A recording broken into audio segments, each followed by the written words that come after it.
कर्मों का फल। बात उस समय की है जब भीष्म पितामह शरशय्या पर पड़े थे। थोड़ा सा भी हिलने की कोशिश करते तो दर्द से करा उठते। इसी दौरान सभी परिजन और शुभ चिंतक उनसे मिलने आ रहे थे। इसी बीच भगवान श्री कृष्णा भी मिलने आए। उन्हें देखकर भीष्म पितामह हंसने लगे और बोले, आओ कृष्ण कन्हैया आओ। आप तो सर्वज्ञ हो, क्या मुझे बता सकते हो कि मैंने ऐसा कौन सा पाप किया था जिसका दंड मुझे शरशय्या की इस वेदना के रूप में मिला। भीष्म पितामह के इस तरह निवेदन करने पर भगवान श्री कृष्ण ने उन्हें उनके पिछले 100 जन्मों का दृश्य दिखाया, लेकिन कहीं कोई ऐसा कर्म नहीं था जिसका इतना भयावह दंड मिले। तब श्री कृष्ण उन्हें एक जन्म और पीछे ले गए। 101वें जन्म में उन्होंने देखा कि वह एक नगर के राजा थे। एक बार सेना की टुकड़ी कहीं जा रही थी, तभी आगे से एक सैनिक दौड़ता हुआ आया और बोला, महाराज रास्ते में एक सर्प पड़ा है, अगर हम आगे बढ़े तो वह मर जाएगा, रास्ता बदले या उसे हटा दे। भीष्म पितामह बोले, सर्प को झाड़ियों में फेंक दो। सैनिक ने वैसा ही किया, लेकिन सर्प को जिस झाड़ी में फेंका गया था वो कंटीली थी। गिरते ही सांप कांटों में उलझ गया और लहूलुहान हो गया।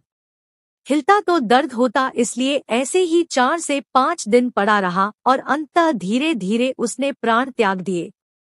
भगवान श्री कृष्ण बोले, अब समझ आया पितामह, आपको यह वेदना क्यों सहनी पड़ रही है।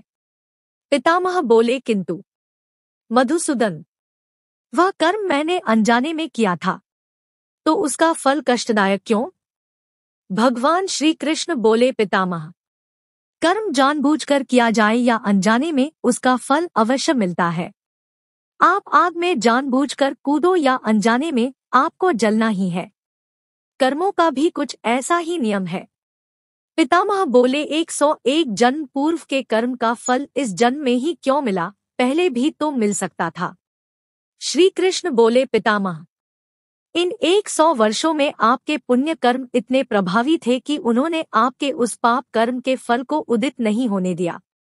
लेकिन उस कर्म की वासना कर्मफल देने के लिए अवसर की तलाश में थी और अब उसे अवसर मिल गया। शिक्षा दोस्तों, आप आग में जानबूझकर कूदो या अनजाने में, आपको जलना ही है। इससे आप बच नहीं सकते। वैसे ही कर्म जानबूझकर किया जाए या अनजाने में, उसका फल अवश्य मिलता है। ये दृष्टांत कितना सही है ये तो मैं नहीं जानता, लेकिन ये सिद्धांत 100% सत्य है। इसलिए अपने दैनिक जीवन के कर्मों को बड़ी ही सावधानी से संपादित करें।